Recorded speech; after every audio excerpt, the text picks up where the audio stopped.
7 admission from Slovenia public universities.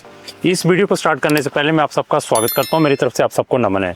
ये हमारे 7 students के एडमिशन्स आए हैं वहाँ की पब्लिक यूनिवर्सिटी से, जिन्होंने वहाँ पर इस इनटेक में पढ़ने के लिए जाना है। तो एक यूनिवर्सिटी की डिफरेंट फैकल्टी से 4 बच्चों के हैं, जो अनदर 3 स्टूडेंट हैं उनके अनदर यूनिवर्सिटी से डिफरेंट प्रोग्राम्स में एडमिशन आए हैं।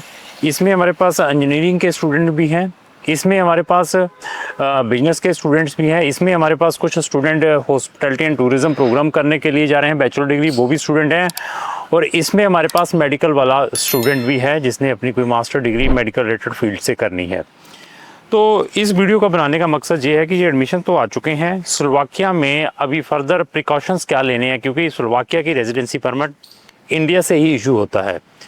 तो वहाँ की एडमिनिस्ट्रेटिव जो यूनिट है, they are delaying the residency permit of all the international students, चाहे आप इंडियन हैं, चाहे आप पाकिस्तानी है, चाहे बांग्लादेशी है, चाहे नेपालीज हैं। तो अनदर स्टूडेंट्स को रिजेक्शन भी मिल सकती है, पाकिस्तानी स्टूडेंट को, बांग्लादेशी स्टूडेंट्स को। इंडियन स्टूडेंट्स को दे आर सीरियसली कंसिडरिंग, इनको वो वीज़ा जो है 80-90% ग्रांट करते हैं।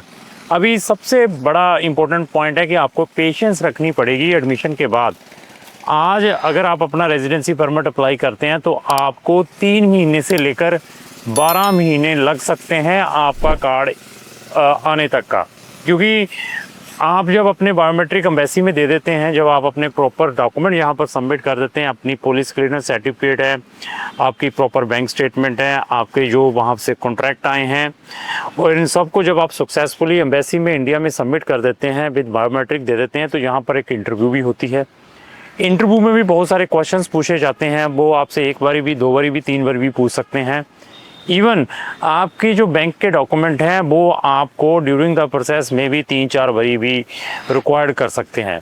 तो जो बच्चे अपनी रेजिडेंसी परमिट या अपना स्टडी परमिट स्लोवेनिया का on the basis of fund आपने थर्ड पार्टी से शो करवा रहे हैं, तो उनको मैं कहूँगा कि इस कंट्री को इग्नोर करें, नहीं तो आपके फंड स्टक हो जाएंगे और आपको पर मंथ का जो भी आप उसको इंटरेस्ट दे रहे हैं वो रेगुलर पे करना पड़ेगा।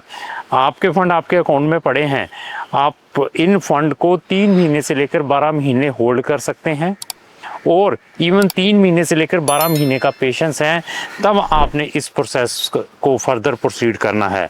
और इससे इम्पोर्टेंट है रिफंड पॉलिसी ऑल यूनिवर्सिटी, चाहे वहाँ की पब्लिक है। तो यहाँ पर ऐसी यूनिवर्सिटीज़ भी हैं पब्लिक जो बच्चे का टोटल फीस है वीज़ा रिजेक्ट होने के बाद रिफ़ंड नहीं करती हैं, उनको भी अपने माइंड में रखना है। हाँ, वो यूनिवर्सिटी कुछ बच्चों का रिफ़ंड भी करती है, बट उसके अंदर कुछ कंडीशंस हैं।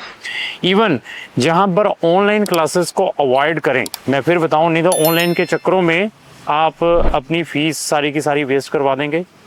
और इवन यूनिवर्सिटी की इंस्ट्रक्शंस हैं कि अगर आप अपना रिफ़ंड 30 अक्टूबर तक रिफंड प्रोसेस कर लेते हैं तो आपको इतने पैसे रिफंड मिलेंगे, अगर आप 31 दिसंबर तक कर लेते तो इतना मिलेगा, 31 दिसंबर के बाद रिफंड करते तो 0 रिफंड मिलेगा। तो अभी इनको भी अपने माइंड में लेकर चलना है। तो अगर आपका एडमिशन आपके अपने लेवल पर इसका आया हुआ है, स्लोवेनिया कंट्रीज़ की जितनी भी यूनिवर्सिटीज़ हैं, हमारी गाइडेंस चाहते हैं वीज़ा फाइलिंग के, रेजिडेंसी परमिट के लिए, इंटरव्यू प्रिपरेशंस के लिए, या वहाँ पर कौन से डॉक्यूमेंट लगने हैं, तो उनमें भी हम आपकी हेल्प कर सकते हैं। और इस कंट्री में हम रेगुलर स्टूडेंट्स के एडमिशन्स और रेजिडेंसी परमिट अप्लाई करते हैं।